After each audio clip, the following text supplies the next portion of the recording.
Yes guys, and welcome back to the channel. I hope everyone is doing fantastically well.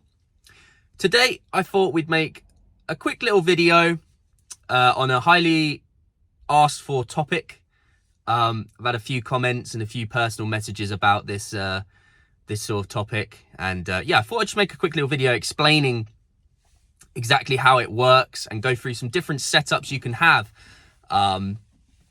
for charging batteries and stuff, because it's not just an inverter. There are other ways of doing it. So yeah, I thought I'd just do a quick little video and sort of explain how I do it, the setup. Quick disclaimer, I am not a qualified electrician. I got this put in by a qualified electrician. I don't know exactly what I'm talking about, but the premises aren't that hard, and to sort of explain it to you guys in a way that most will understand, I can do that. So I might butcher some terms, I might butcher some stuff. Apologies about that. I'm not an electrician, but there you go. So there are a few ways you can sort of do this with charging batteries. Now, most gardeners are either moving to full on, like, so their whole unit, their whole setup is electric. Some, like me, are just using it to sort of save some fuel here and there. One or two bits of equipment are electric or battery operated. And, you know, you have other petrol units in there as well. And then some are just looking to explore the option, maybe. I don't know. So I'm not fully electric. I've only got just the mower. I might be getting a battery blower. I'm not quite decided yet. The thing is with the battery tools is the runtime on them isn't that great. I know there are a lot of advantages now, advances in technology and stuff, and you can get good runtime out of them. But you've got to spend a decent amount of money on batteries. And to be honest with you, I'm quite comfortable still using petrol. There will come a time where obviously I'll move to electric, but at the moment I'm still comfortable using petrol. So for the time being, I'll just stick to that. But there are a few ways you can do it.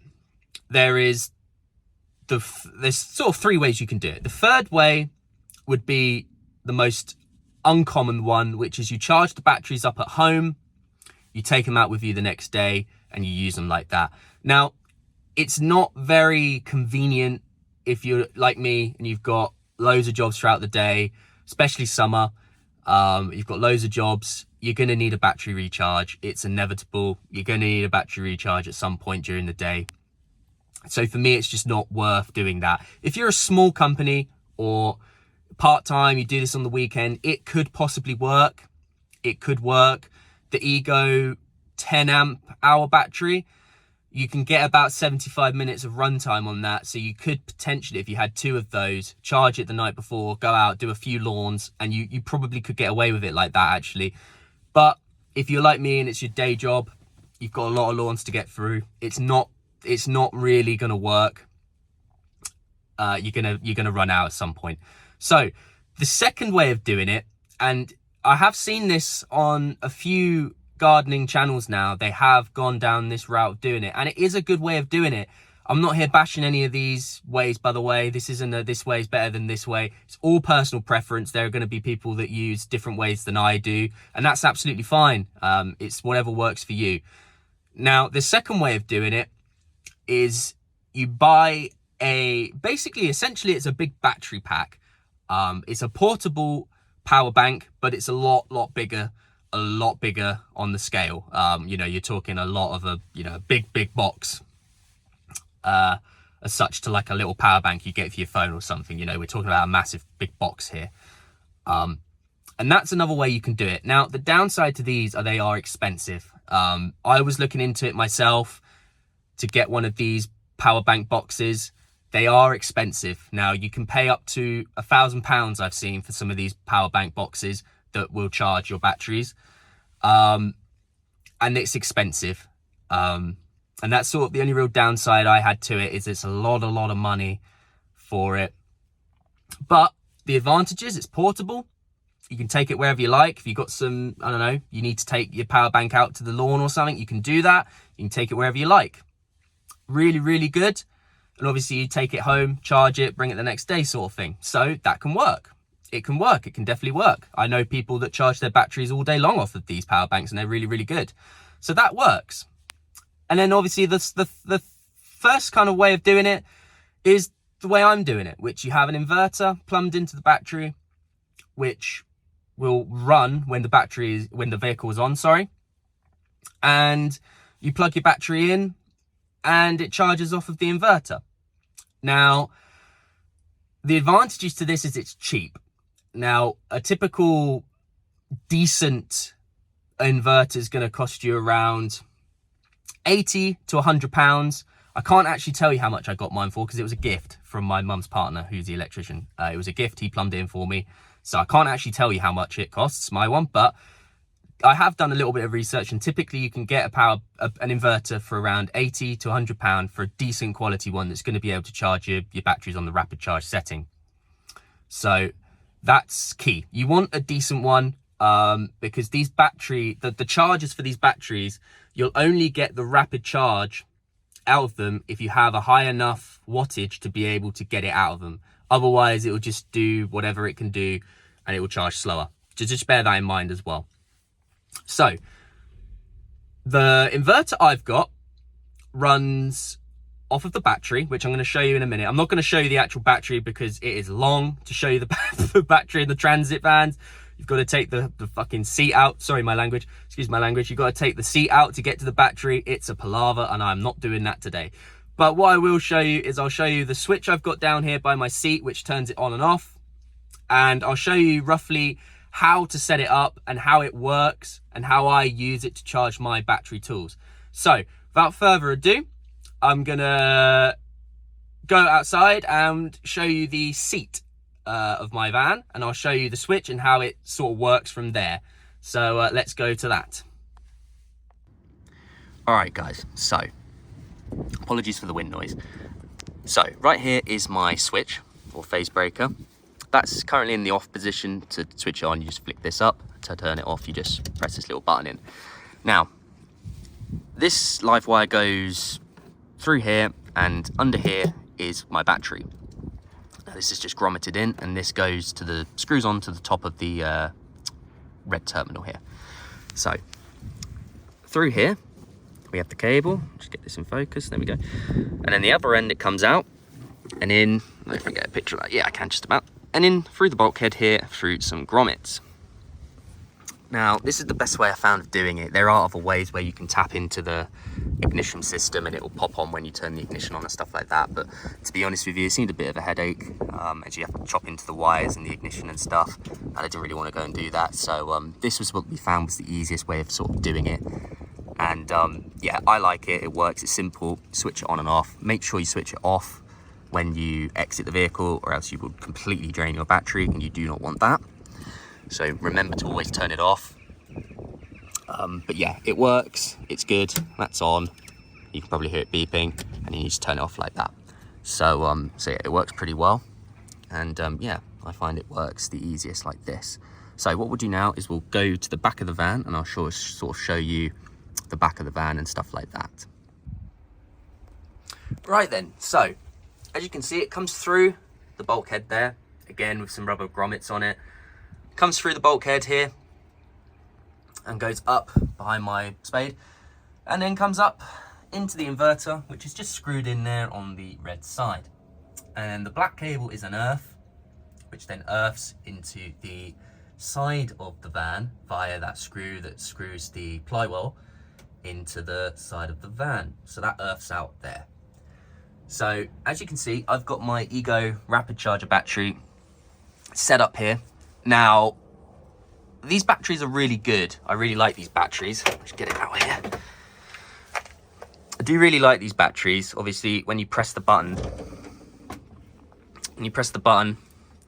it'll show you how charged it is, and you can do the percentages by going around 20, 40, 60, 80, 100, stuff like that. So they're really, really good. And I really, really like the chargers on these. These chargers are really, really nice. They show you percentages of how charged up the battery is. And it's just really, really nice. I really like that. I like being able to see how charged up the battery is on the charger. So it does a really nice job. Now, typically, I have used this mower a couple times now. Not on full days. Definitely not on full days. But I have taken it out and done a couple of lawns. And I found the battery will do a small to medium garden on one of these things, so 20%. It'll do a small lawn at about 20%. Now that's fantastic.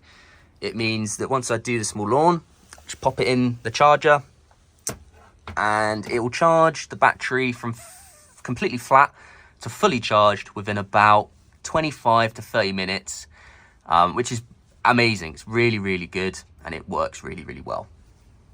So pop it in. This is a 5 amp hour battery. If you're wondering, this is a 5 amp hour. I probably will get a 7 amp hour or even maybe a 10 amp hour in the future, but the 5 amp hour battery runs really well. You get about 40 minutes out of a single charge on this. So yeah, it works really well. So anyway, yeah, finish the job, come in, load the mower, pop the battery in, drive to the next job. And once I've driven to the next job, which typically my job to job's about 5 to 10 minutes, it's normally about fully charged again, and it's ready to go again.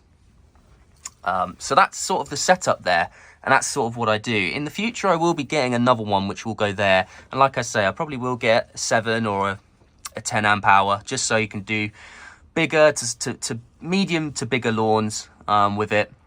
And yeah, that'll work really well. So what I'm going to do now is I'm just going to show you a video of the van running and the inverter on, and it charging the battery. Like I say, it is fully charged, but you'll get an idea of sort of how it looks and how it'll work, and I'll give you a bit of just an overview of sort of what it is.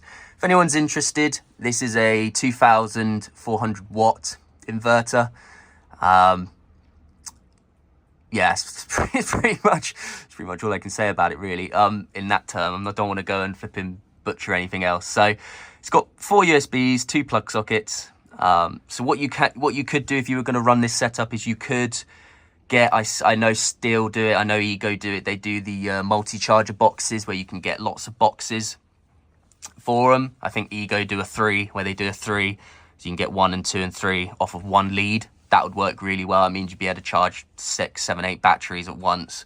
I know Steel do one as well, where you can get a little box that fits 4 in at a time, so that would work really, really well.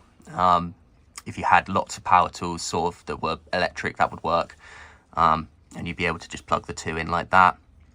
So yeah, we'll do a video, and yeah, I'll just give you a quick little overview, and yeah, that'll be it. All right, so just switch the van on. As you can see, we have got some dials, LCD panel dials that pop up. The left one is battery percentage, so as you can see, we're going up to 13.13. It'll go up to about 14.1, maybe even a bit higher, but roughly about 14, which is what you want. That means the alternator's charging the battery. And then on the right there is what we've got outputting. AC voltage, 230, and that is plugged into, the Ego charger is then plugged into that. So what I'll do now is I'll just plug in. It might be a bit difficult to do one-handed sort of thing, but we'll give it a go. So I'll plug this in. There you go. There we go. And that's pretty much it. It is quite loud. It's just got a nice little fan. Don't know why that's showing 25%. Not too sure what that's all about, but there you go. So yeah, that's it. Like I say, I plugged that in, and yeah, it works pretty well. I don't know why that's showing 25%. Someone might know about that. Battery is, well, it was fully charged. I don't know what that's all about, but anyway. So yeah, that's it. It's up to 15.1. If anyone is interested, I'll just show you there. 15. Oh, a bit hard to see. 15.1. And yeah, so that's how I run it. And yeah, it works really well for me. Like I say, if I get out the van, I need to turn it off, just switch it off. And yeah, like I say, you could charge multiple batteries on there, but I don't want to waffle on too much. If anyone's got any more questions on it, or needs specific data, I will look it up and get the information for you. Just drop me a message and I'll try and help you out. I hope you guys enjoyed. Please make sure to like and subscribe. Anyone's got any comments, leave them in the comments and I'll try and answer the best I can. And yeah, see you in the next one, guys.